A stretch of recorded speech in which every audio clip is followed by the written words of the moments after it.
The frozen mud of the Ardennes forest had turned to iron under the boots of Major Eugene Hartwell as he stood in what remained of his command post, a shallow depression behind a collapsed stone wall that offered almost no protection from the wind or the war. December 1944 had brought more than winter to Belgium. It had brought chaos. Around him, 800 men from the 28th Infantry Division were compressed into a shrinking perimeter, barely half a mile across. Their foxholes dug into ground so hard it broke entrenching tools, their breath rising in clouds that lingered in the freezing air like ghosts. The sound of artillery was constant now. Not the distant rumble of days past, but the sharp metallic crack of German guns close enough to feel in the chest. The smell of spent shells hung in the air, acrid and chemical, mixing with the scent of pine sap from shattered trees, and the faint, sickening odor of things no one wanted to name. Hartwell had not slept in 3 days. His hands shook when he reached for his field map, not from fear, but from exhaustion so deep it felt like drowning. He had made decisions that cost men their lives, and he would make more before the day ended. But the decision standing in front of him now was different. It was about discipline. It was about survival. It was about Private First Class Martin Kellerman, who stood 10 feet away with his hands at his sides, covered in mud and cordite residue, staring at him with the kind of calm that made Hartwell want to scream. Kellerman had refused a direct order, not hesitated, not questioned, refused. Hartwell had sent him to the bridge, a narrow stone span built a century ago by Belgian farmers who never imagined it would matter in a war, with a detonator, a satchel charge, and explicit instructions to blow it the moment German armor appeared on the far ridge. The bridge was the last route out of the pocket if they could break through. But it was also the fastest way for German tanks to roll into their lines and crush what was left of the battalion. Destroying it was the only logical move, the kind of decision that kept men alive, even when it felt like murder. But Kellerman had walked away from the detonator. He had set it down in the mud, turned his back on the bridge, and returned to the command post, while German reconnaissance units prowled less than a mile away. When Hartwell heard the report from Sergeant Paul Vickers, he felt something crack inside him, something that had been holding since the offensive began. He drew his sidearm and walked through the trees to find Kellerman sitting against a log, cleaning his rifle with the mechanical precision of a man who had nothing left to prove. Hartwell had seen mutiny before. He had seen men break under fire, refuse orders out of terror or exhaustion, or the simple collapse of the human spirit under impossible pressure. But Kellerman was not broken. He was not shaking. He looked up when Hartwell approached, saw the pistol, and nodded once, as if he had been expecting it. That was what made Hartwell angrier than the refusal itself, the absence of fear, the quiet certainty in Kellerman's eyes that suggested he knew something Hartwell did not. The battalion was dying. German armor was closing from 3 sides. Panzer units that had punched through Allied lines with a speed that left entire divisions scattered and leaderless. The 28th Infantry Division had been holding a quiet sector when the storm hit, and now they were trapped in a forest that offered no real cover, no resupply, and no hope unless they could buy time. The bridge was the hinge on which everything turned. Without it, the Germans would be delayed. With it, the battalion would be overrun. And Kellerman had refused to touch it. Hartwell raised the pistol and heard his own voice, hoarse and cracking, issue the order. 60 seconds. Kellerman had 60 seconds to explain why he had abandoned his post, refused a direct command, and jeopardized every life in the perimeter. Or Hartwell would execute him where he stood. It was not a bluff. Hartwell had shot deserters before, in Italy, men who ran when the line collapsed and left their brothers to die. He had pulled the trigger and felt nothing afterward, because the math was simple. One life against many. Kellerman was no different. The men were watching. Discipline was the only thing holding the battalion together, and if Hartwell let this pass, if he allowed a private to ignore orders in the middle of a battle, the entire structure would collapse. He could see it in the faces of the soldiers nearby, their eyes flicking between him and Kellerman, waiting to see what command meant when everything was falling apart. Kellerman stood slowly, brushing mud from his trousers with the same methodical care he used for everything. He was 23 years old, a former engineering student from Toledo, Ohio, who had enlisted after Pearl Harbor and spent 2 years learning how to blow things up and keep them standing. He had survived the Hurtgen Forest by staying calm when others panicked, and he had a reputation among the engineers for being able to look at a structure and understand it the way other men understood maps or machinery. But he was not an engineer anymore. He had been reassigned to a rifle company after his unit was shattered in the forest, and now he was just another private with a rifle and a pack, standing in front of a battalion commander who was about to kill him. Hartwell began counting. The seconds dragged. Around them, the war continued. Distant small arms fire, the crunch of boots on frozen ground, the low murmur of men preparing for an assault they knew was coming. Kellerman did not look at the pistol. He looked at Hartwell, and when he spoke, his voice was quiet and steady, almost conversational, as if they were discussing a problem in a classroom instead of standing in a forest where 800 men were waiting to die. "Sir," Kellerman said, "do you know what's under that bridge?" 3 weeks earlier, Martin Kellerman had arrived at Camp Lucky Strike in northern France with a duffel bag, a transfer order, and the quiet certainty that someone in the chain of command had made a mistake. The camp was a staging area for replacement troops, a sprawling collection of tents and supply depots where men waited to be assigned to units that had been bled dry in the push across Europe. Kellerman had spent 18 months with the 291st Engineer Combat Battalion, building bridges and clearing minefields, and learning that war was less about heroism than it was about mathematics and mud. He understood loads and stresses, how much weight a wooden beam could carry before it splintered, how to calculate the blast radius of a satchel charge so it destroyed what you wanted and nothing else.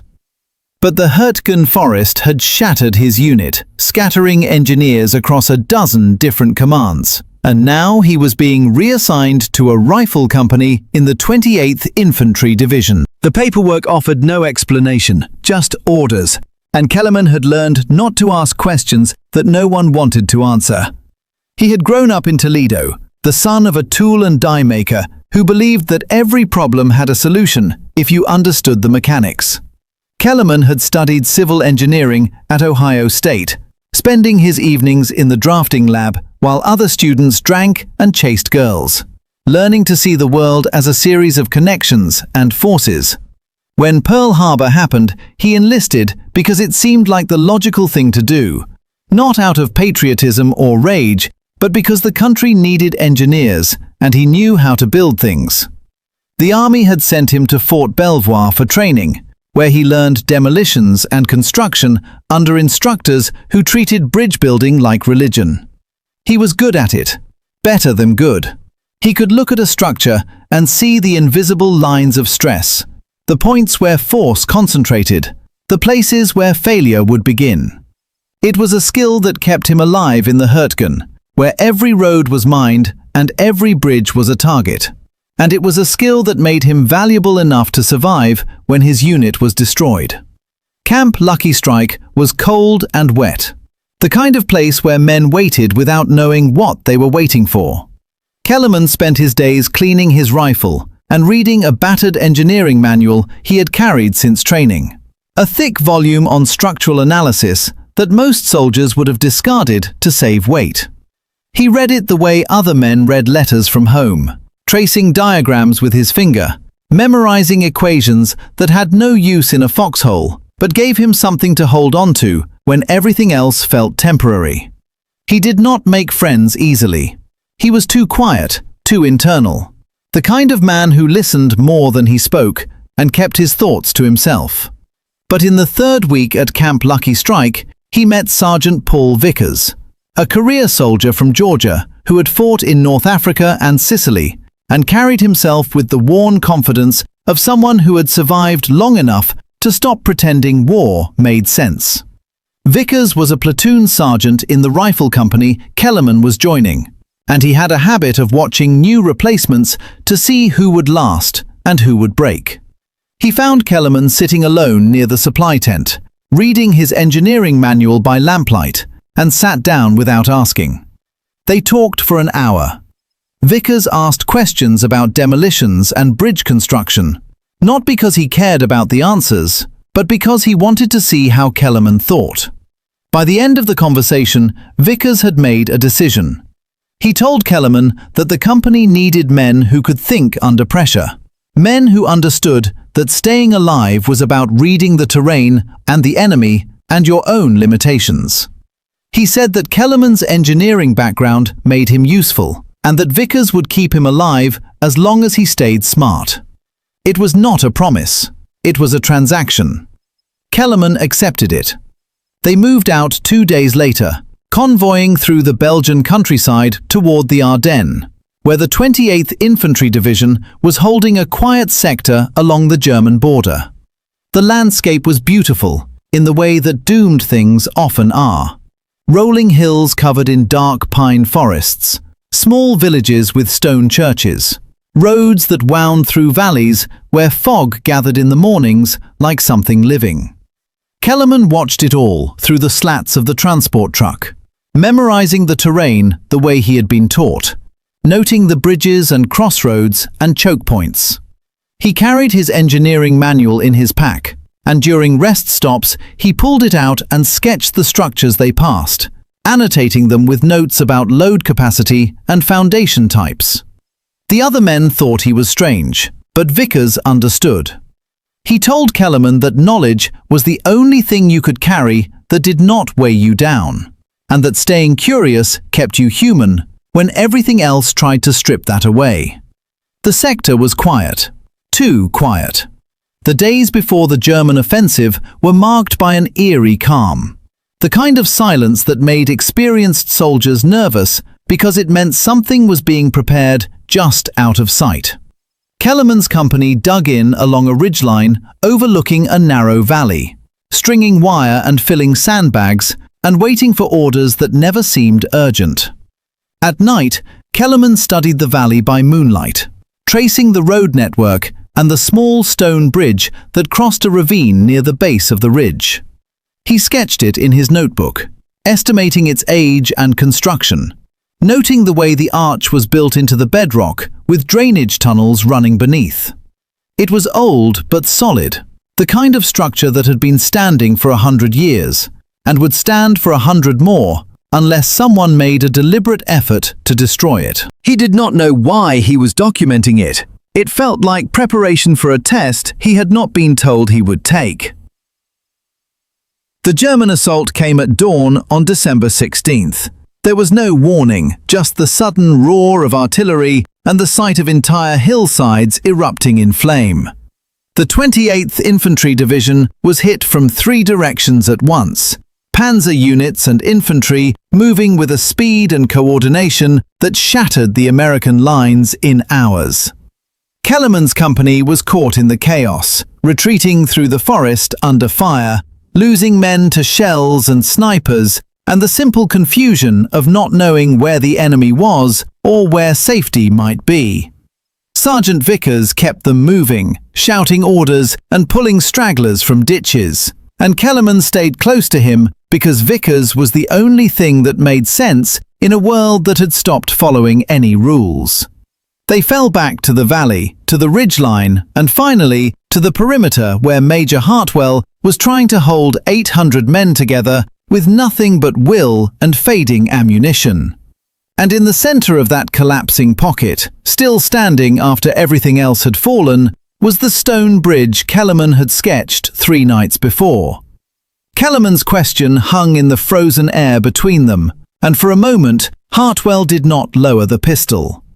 The weight of command had taught him to distrust cleverness, to see manipulation in every attempt to delay or redirect. But something in Kellerman's voice made him hesitate. It was not defiance, it was not fear. It was the tone of a man presenting a problem that needed solving. The same tone Hartwell had heard from engineers explaining why a road could not be built or a river could not be forded. He kept the weapon raised but nodded once, a silent permission to continue. Kellerman took a breath and began to explain, not with the urgency of a man pleading for his life, but with the methodical precision of someone walking through a calculation. The bridge was not what Hartwell thought it was. It was not simply a target to be destroyed or a route to be denied.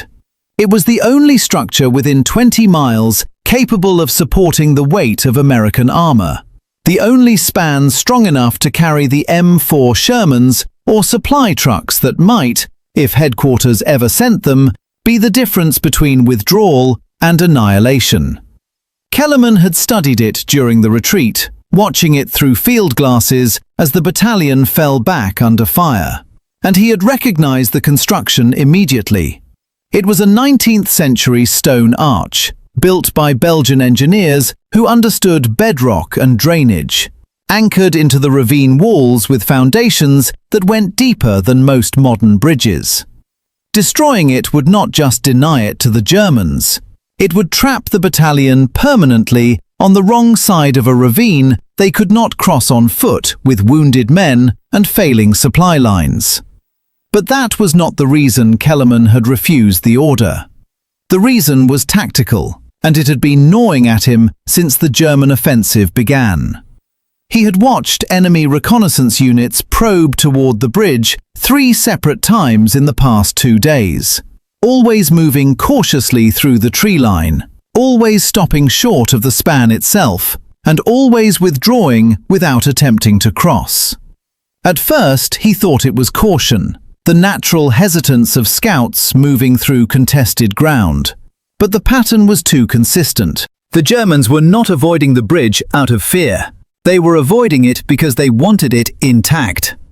Kellerman had seen this before in the Hürtgen forest, where German forces would deliberately leave certain routes open to channel American units into pre-sighted kill zones, places where machine guns and mortars were already ranged and waiting.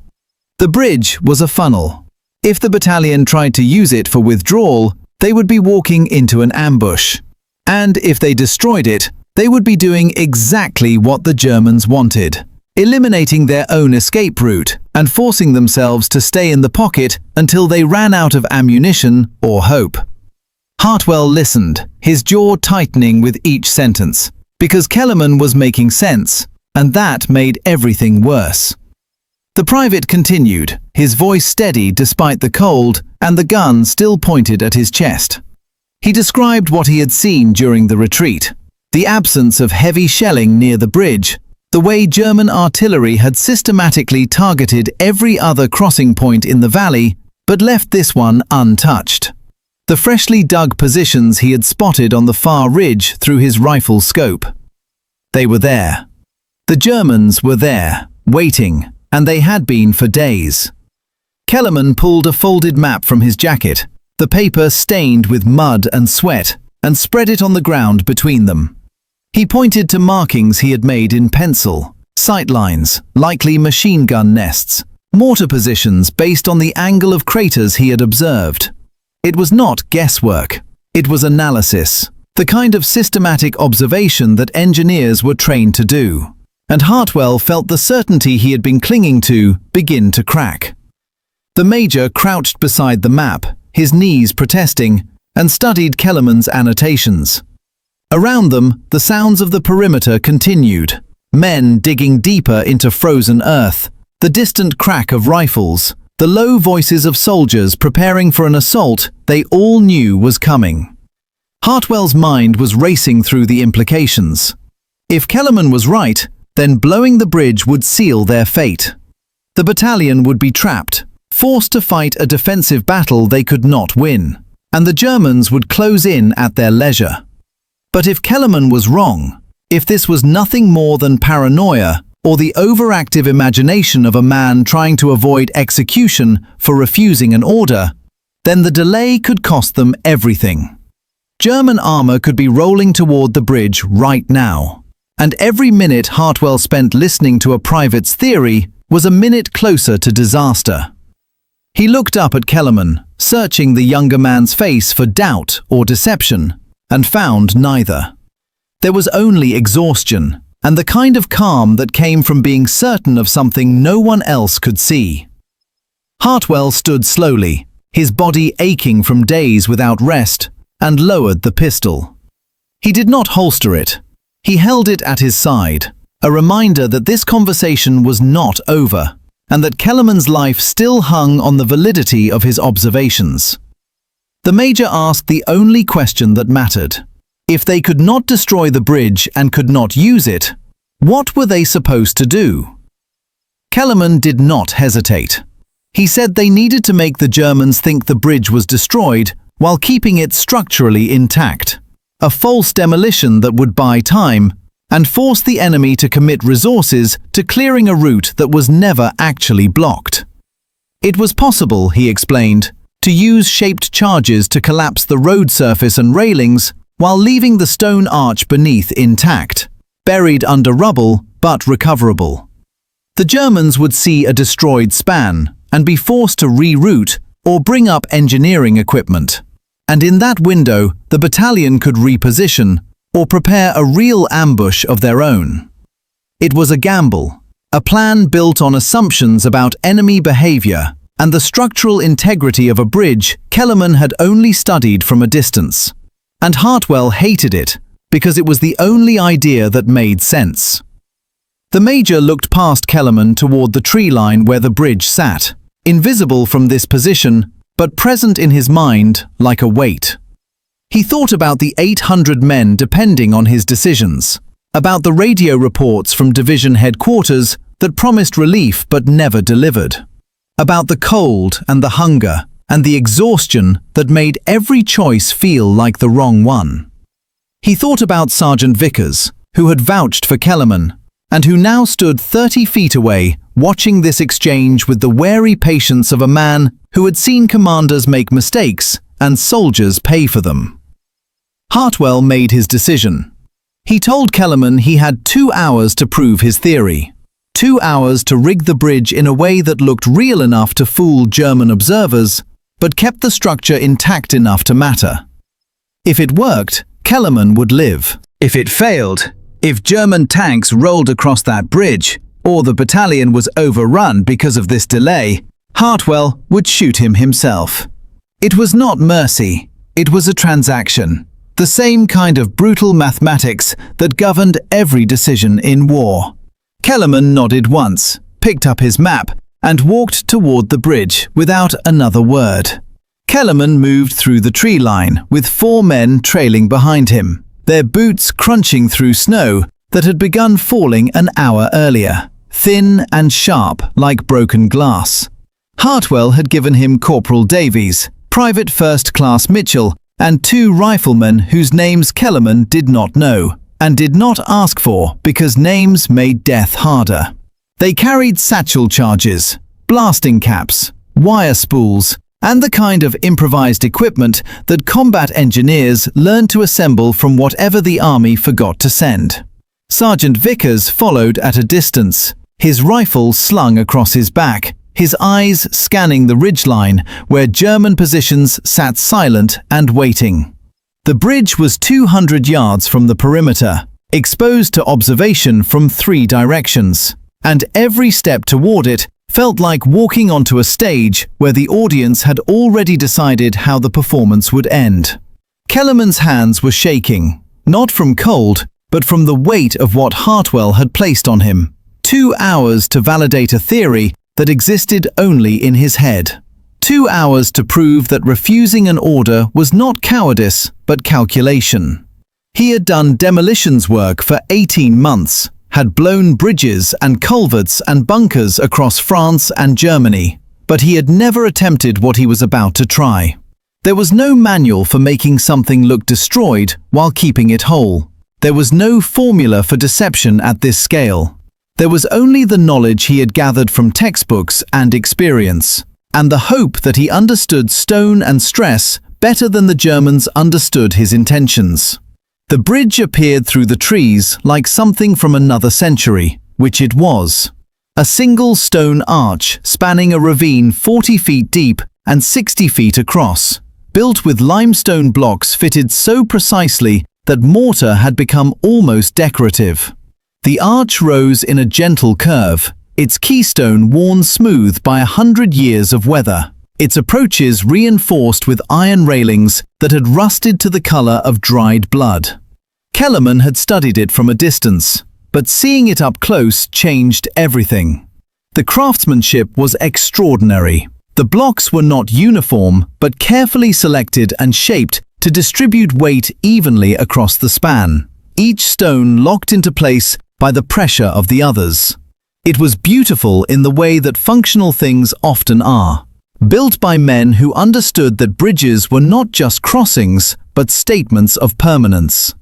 Destroying it completely would require charges placed at the abutments and the crown, enough explosives to shatter the keystone and send the entire structure into the ravine below. But Kellerman was not here to destroy it. He was here to wound it in a way that looked fatal, but was not. He knelt at the northern approach and motioned for the others to spread out. 2 men watching the tree line for movement, 2 helping him rig the charges. The plan was precise but fragile. He would use shaped charges to blow away the road surface and the iron railings, creating the visual impression of a collapsed span while leaving the stone arch buried beneath rubble and debris. The Germans would see twisted metal and shattered stone from their observation posts and conclude the bridge was impassable. But the arch itself, hidden under the wreckage, would remain intact, its structural integrity preserved for potential American use or for a final demolition if the situation changed. It was theater as much as engineering, and it required a level of control that Kellerman had never attempted under fire. He laid out the charges with trembling fingers, calculating blast angles and standoff distances, adjusting the placement to direct force upward and outward rather than down into the foundations. Corporal Davies, a farm boy from Kansas who had survived Normandy by staying quiet and doing what he was told, watched him work with the kind of skepticism that came from seeing too many plans fail. Mitchell, younger and more nervous, kept glancing toward the ridgeline where the Germans waited, his rifle held too tightly, his breathing too fast. The work was slow and excruciating. Kellerman had to crawl beneath the bridge to inspect the drainage tunnels he had seen through field glasses.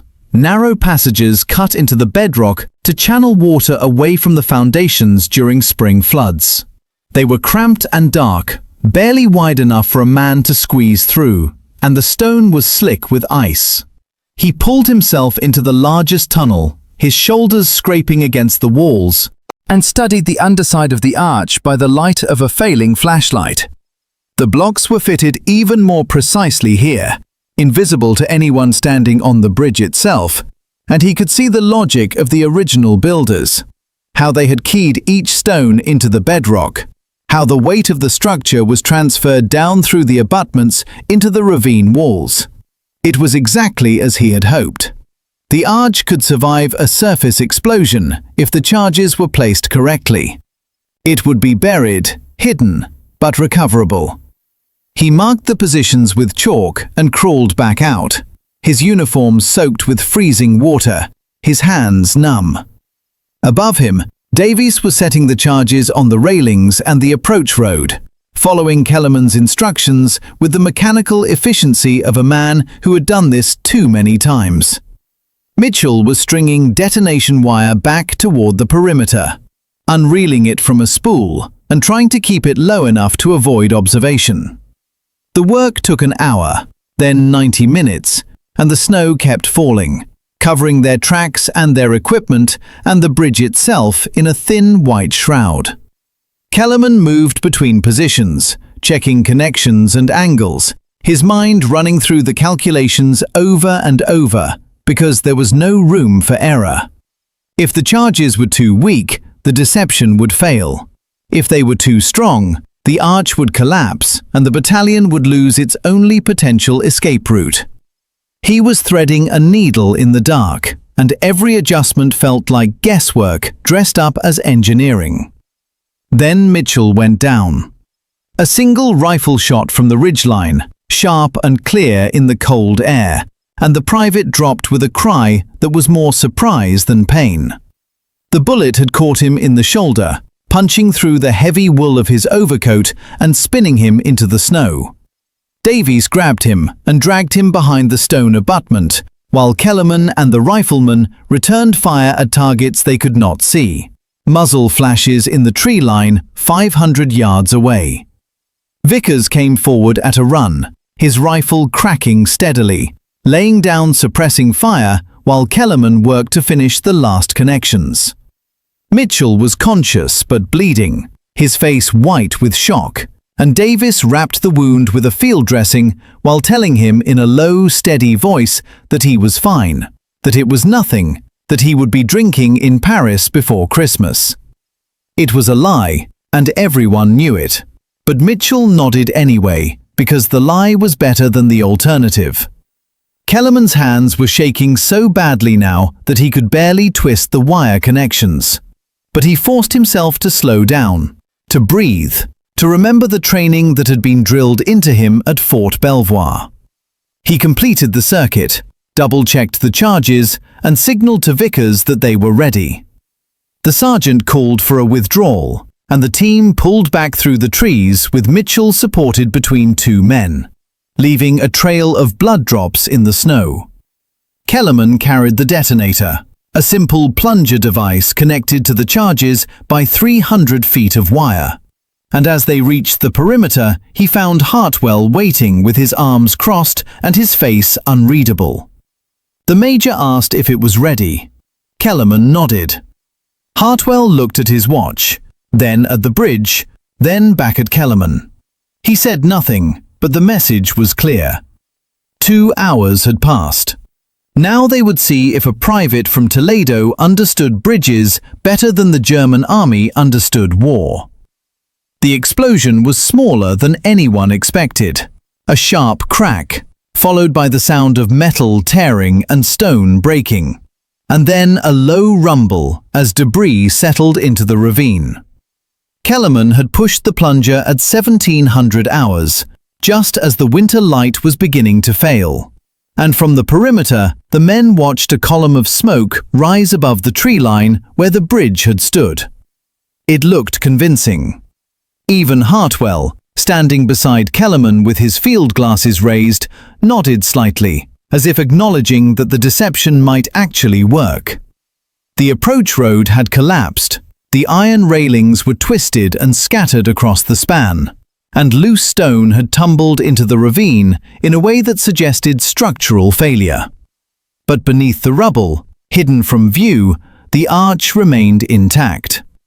Kellerman knew this because he had calculated every ounce of explosive, every angle of force. But knowing and believing were different things. He would not know if his plan had worked until the Germans made their move, and that meant waiting through the longest night of his life. As darkness fell over the Ardennes, the temperature dropped below freezing, and the snow continued, heavier now, covering the forest in a silence that felt unnatural. The men of the 28th Infantry Division dug deeper into their foxholes, wrapping themselves in whatever they could find. Blankets, shelter halves, pieces of canvas torn from destroyed vehicles. There were no fires. Hartwell had forbidden them because smoke would give away positions. And so the men shivered in the dark and tried not to think about frostbite or the German armor that was gathering somewhere beyond the ridgeline. Kellerman sat in a shallow trench beside Sergeant Vickers, his rifle across his knees, staring toward the invisible bridge and replaying every decision he had made. He thought about the placement of the charges, the integrity of the arch, the possibility that he had miscalculated and doomed 800 men because he believed he understood stone better than he actually did. Vickers did not speak. He cleaned his rifle with slow, deliberate movements, the kind of ritual that kept soldiers sane when everything else was falling apart. And occasionally he glanced at Kellerman with an expression that might have been sympathy or might have been resignation. The German scouts came at dawn. Kellerman saw them through the grey light that preceded sunrise, 3 figures moving cautiously through the tree line on the far side of the ravine, their white winter camouflage making them almost invisible against the snow. They approached the bridge slowly, weapons ready, and when they reached the edge, they stopped and studied the wreckage. Kellerman held his breath. This was the moment that would validate everything or prove him a fool. The scouts conferred, one of them pointing at the collapsed approach road, another leaning over the edge to look into the ravine. They spent 10 minutes examining the site, and then they withdrew. Kellerman felt something release in his chest, a tension he had been holding since the moment he refused Hartwell's order. But the relief was temporary. An hour later, a German officer appeared with a larger patrol, and this time they brought engineering equipment, measuring tools, ropes, and what looked like survey instruments. They were not satisfied with a visual inspection. They were assessing whether the bridge could be cleared and repaired. Hartwell watched through his field glasses from the command post, Kellerman beside him, and the major's jaw tightened as he realized what was happening. The Germans believed the bridge was damaged, but not destroyed. They believed it could be made passable with effort. This was exactly what Kellerman had predicted, but seeing it unfold in real time made it no less terrifying. The German engineers worked for 2 hours, measuring angles and clearing debris from the approach, and then they withdrew again. Hartwell lowered his glasses and looked at Kellerman with an expression that was not quite gratitude, but was no longer hostility. He said that the Germans were committing resources to the bridge, bringing up clearing equipment and infantry to secure the crossing. And that meant they were doing exactly what Kellerman had hoped, funneling their forces into a predictable location. The major gave orders to reposition the battalion along hidden firing lines overlooking the ravine, to set up machine gun nests and mortar positions that could cover the approaches, and to prepare for an engagement that would happen on American terms for the first time since the offensive began. The waiting was worse than the preparation. Kellerman sat in his trench through the afternoon, watching German forces mass on the far side of the ravine. He could see infantry moving through the trees, engineers bringing up equipment to clear the road, and behind them, barely visible through the falling snow, the dark shapes of armored vehicles. They were staging for a crossing, building up combat power before attempting to force the bridge, and every hour that passed brought them closer to the moment when Kellerman would have to make another decision. He held the real detonator in his hands, a backup device connected to charges he had placed on the arch itself during the rigging operation. Charges powerful enough to bring the entire structure down if triggered. It was the failsafe, the final option if the Germans actually succeeded in crossing, and the weight of it felt like holding a piece of his own mortality. He looked at the detonator and then at the bridge, and tried not to think about the men who would die when he pushed the plunger. Sergeant Vickers moved down the trench line, checking positions and speaking to the men in the low, calm voice of someone who had survived enough battles to know that panic was more dangerous than the enemy. He stopped beside Kellerman and crouched in the mud, his rifle propped against the trench wall. He asked if Kellerman was ready, and Kellerman did not know how to answer. Ready for what? Ready to kill dozens of men with a button press? Ready to watch his plans succeed or fail in a way that would be measured in corpses? Vickers seemed to understand the silence. He said that war was not about being ready. It was about doing what needed to be done when the moment came, and that Kellerman had already proven he could do that. The sergeant pulled a cigarette from his coat, lit it with shaking hands, and offered it to Kellerman, who took it even though he did not smoke. They sat together in the trench, passing the cigarette back and forth, and watched the light fade over the Ardennes as the Germans continued their preparations. The assault began just before sunset. German infantry moved forward in force, supported by engineers who had cleared enough debris from the bridge to make a crossing feasible. They came in waves, cautious but determined, and Kellerman could see their faces through his rifle scope. Young men, cold and tired, following orders just like he was. The first soldiers reached the bridge and began moving across the rubble-covered span, testing their footing, signaling for others to follow. Behind them, a German half-track rolled forward, its tracks grinding through the snow. And then a Panzer IV, its long gun traversing as it approached the crossing. This was the moment. Kellerman's hand tightened on the detonator, his thumb on the plunger, and he felt the weight of 800 lives pressing down on him like the stone arch he had tried so hard to preserve.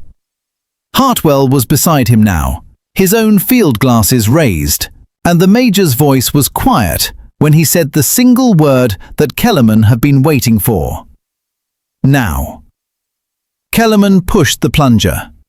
The charges detonated with a roar that shook the ground, and the stone arch that had stood for a century collapsed into the ravine, taking with it the half-track, the infantry, and the leading edge of the German assault. The Panzer IV lurched backward, its driver trying desperately to reverse, but the road surface gave way beneath its weight, and the tank slid sideways into the gorge with a scream of metal on stone. The American machine guns opened fire, raking the disorganized German forces trapped on the near side of the ravine, and mortar rounds began falling among the engineers and infantry who were trying to retreat.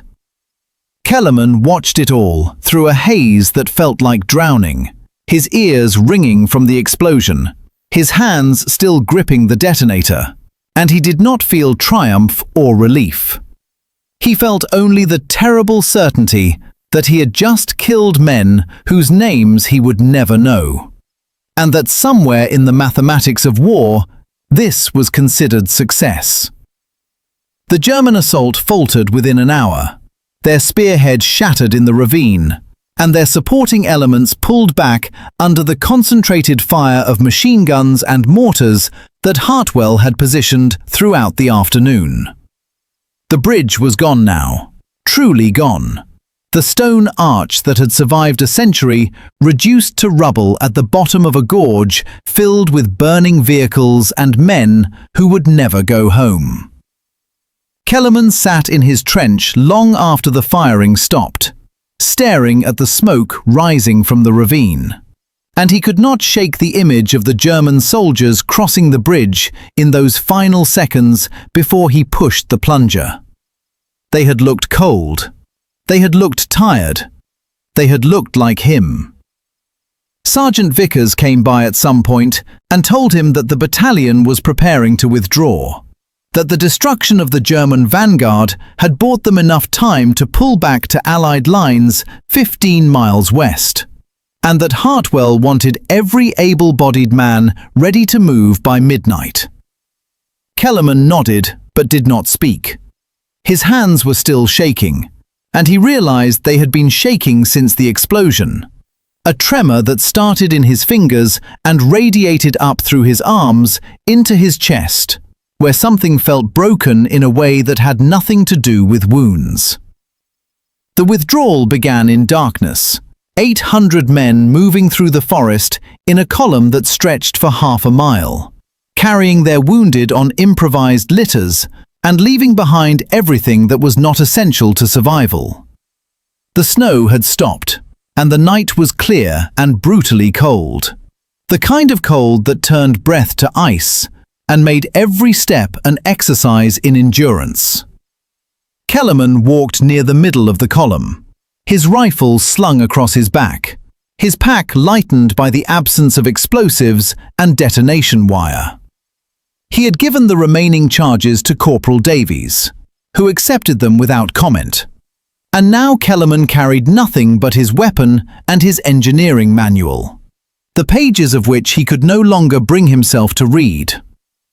Around him, men moved in silence, their faces hidden by the darkness, their exhaustion so complete that some walked with their eyes half closed, navigating by instinct and the pressure of bodies in front and behind.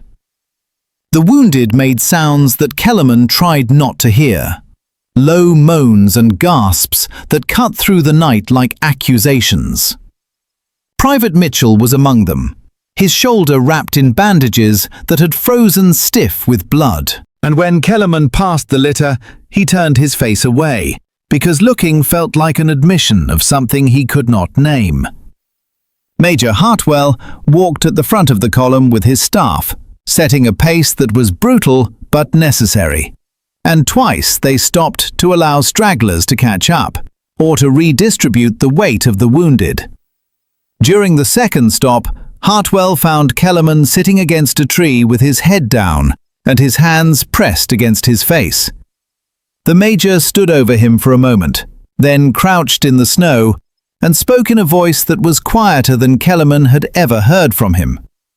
He said that the battalion would have been overrun without Kellerman's refusal, that the bridge strategy had saved lives, even if it did not feel that way, and that war was full of decisions that looked wrong, until you saw what the alternative would have been. Kellerman lifted his head and looked at Hartwell, and the major saw something in his eyes that made him stop talking. There was no gratitude there, no relief, just a hollow recognition that being right had not made anything better, that the men in the ravine were still dead, and that carrying the weight of that decision was a burden Hartwell could acknowledge but not lift. The major stood and walked back to the column without another word. They reached Allied lines 3 days later, a makeshift defensive position held by elements of the 101st Airborne and the remnants of other units that had been scattered by the German offensive. The 28th Infantry Division was pulled out of the line and sent to a rear area for rest and reconstitution, a process that involved counting the living and recording the dead, and trying to make sense of losses that felt both catastrophic and meaningless. Kellerman was processed through a field hospital where a medic examined him for wounds and found none, though the medic noted in his report that the private seemed disoriented and unresponsive to questions. He was recommended for a Bronze Star for his actions at the bridge, the paperwork initiated by Major Hartwell and supported by Sergeant Vickers. But when an officer came to inform him of the commendation, Kellerman refused it. He did not explain why. He simply said no and walked away.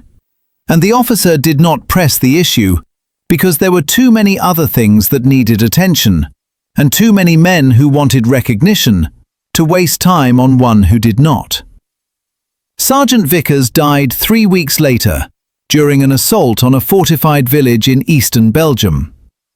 Kellerman learned about it in a field hospital where he had been sent after collapsing during a march, diagnosed with exhaustion and exposure, and something the doctors called combat fatigue.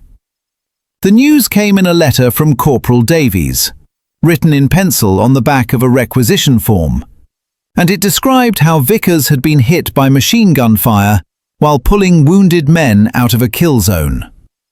Davies wrote that Vickers had been talking about Kellerman before the assault, saying that the private had taught him something about looking at problems differently, and that he hoped Kellerman was doing all right. The letter ended with an apology for the handwriting, and a promise to visit if their units ever crossed paths again. Kellerman read the letter 3 times, folded it carefully, and placed it in his engineering manual, where it remained for the rest of his life. A bookmark that separated the sections on structural analysis from the chapters on demolitions. The war ended 4 months later, and Kellerman returned to the United States in the summer of 1945, on a transport ship crowded with men who talked constantly about what they would do when they got home. Kellerman did not talk. He stood at the rail and watched the ocean, and thought about bridges and ravines, and the sergeant from Georgia who had kept him alive long enough to learn that survival was not the same as victory. He went back to Ohio, back to Toledo, and enrolled at the university to finish his engineering degree using the benefits promised to veterans. He did not speak about the war. When classmates asked, he said he had been in Europe and left it at that. And after a while, people stopped asking, because his silence was more uncomfortable than their curiosity. He graduated with honors and took a job with the State Highway Department, designing bridges and overpasses for the expanding interstate system, and he was very good at it. Colleagues respected his precision and his unwillingness to cut corners, though some found him distant and overly cautious. A man who checked calculations 3 times and insisted on safety margins that exceeded any reasonable standard. Years passed.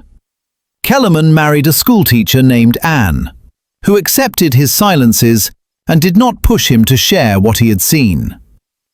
They had 2 children, who grew up knowing their father had been in the war, but understanding that it was not something he discussed. He built bridges across rivers and highways, structures that carried thousands of people every day, and he inspected each one personally before it opened, walking the span alone in the early morning and running his hands along the railings as if checking for something only he could see. Once, a younger engineer asked him why he was so particular about inspections, why he spent so much time on projects that were already approved and certified, and Kellerman looked at him for a long moment before answering. He said that people's lives depended on bridges being right, that there was no margin for error when failure meant death, and that knowing you did everything correctly was the only way to sleep at night. The young engineer nodded and walked away, and Kellerman returned to his inspection, running his fingers over welds and checking sightlines, carrying the memory of a stone bridge in the Ardennes that had been right and wrong at the same time. On a warm evening in October 1967, Kellerman stood on a newly completed overpass outside Toledo, watching the sunset paint the sky in shades of orange and red. Traffic flowed beneath him, commuters heading home to families and dinners and lives that continued because engineers like him made sure the structures held. He thought about Major Hartwell, who he had never seen again after the war, and about Sergeant Vickers, who had died believing that looking at problems differently mattered. He thought about the 800 men who had made it out of the Ardennes and the dozens who had died in the ravine, and he wondered if the mathematics of it, more saved than lost, was supposed to feel like something other than carrying weight that never got lighter. A car honked below, a father waving at his children in the back seat, and Kellerman watched them pass and disappear into the distance. He turned and walked back across the bridge alone, his footsteps echoing on concrete that would stand for 50 years or more, built by a man who understood that being right was not the same as being whole, and that some decisions were carried forever regardless of whether they saved lives or cost them.